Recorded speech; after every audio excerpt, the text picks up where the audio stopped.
I'm Shelley Williams. I'm a partner at Kingston Reid, based in Brisbane.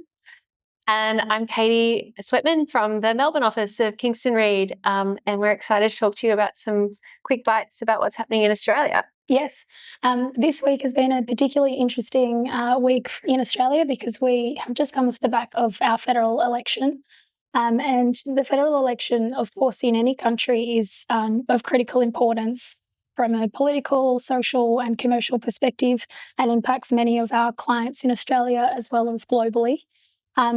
We have the outcome of the federal election, which is that the Australian Labor Party is going into its second term in Australia, and really on the back of a landslide victory. So, Katie, what do we know about the Labor Party and what their policies are from a workplace law perspective? Australia's obviously had a number of years of quite significant industrial reform. And so that's the context that we're operating in. So what do we know now? Yeah, so what we know now is that industrial relations was a really huge part of the Labor Party platform in their first term. And they went into their first term really with the ground running with summits and bringing a lot of people together and introducing huge reforms. And so there was a big question about what would happen if there was a change of government. As Shelley mentioned, it wasn't expected to be, there was a landslide victory re-electing the Labor government, which wasn't really expected. So we weren't quite sure what would happen with the change of government. But certainly now that we have had the Labor government return, we do expect that there'll be a real consolidation of the reforms that have happened. So big priorities for the Labor government were around things such as compliance, creating new regulation for different types of work, and those types of things will certainly be embedded.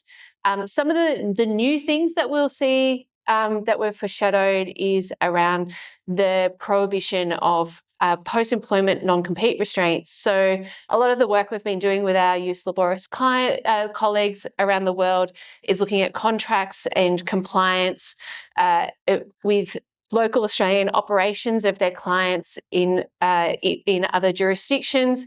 And we very often, if not usually, see non-compete restraints in those contracts, and those will need to have a really careful review because we will see for a lot of types of workers, a prohibition on those non-competes, or certainly a narrowing as to how they'll operate. And a really big focus will be around compliance. There wasn't a huge amount in the Labor Party platform on IR particularly, but one real focus was protecting penalty rates. So what that will mean is that industrial instruments such as modern awards will be reinforced, and that it'll be difficult for employers to try and apply flexible remuneration models. And so it'll be really important for organisations that might be looking to have common ways of regulating work and remuneration across their different jurisdictions. Will face some complexity in Australia in how they do that, depending on the types of work being performed by employees. Because what we will see is that there will be a need to be able to demonstrate compliance with paying particular penalty rates under different modern awards where modern awards apply.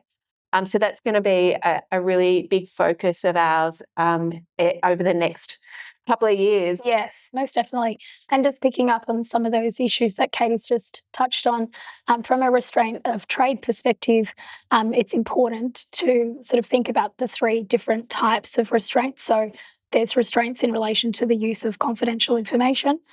There's restraints in relation to the solicitation of your employees or your customers. And then there's the restriction to work for a competitor, so non-compete clauses. The current framework that's being proposed is a ban on the non-compete aspect of those three categories.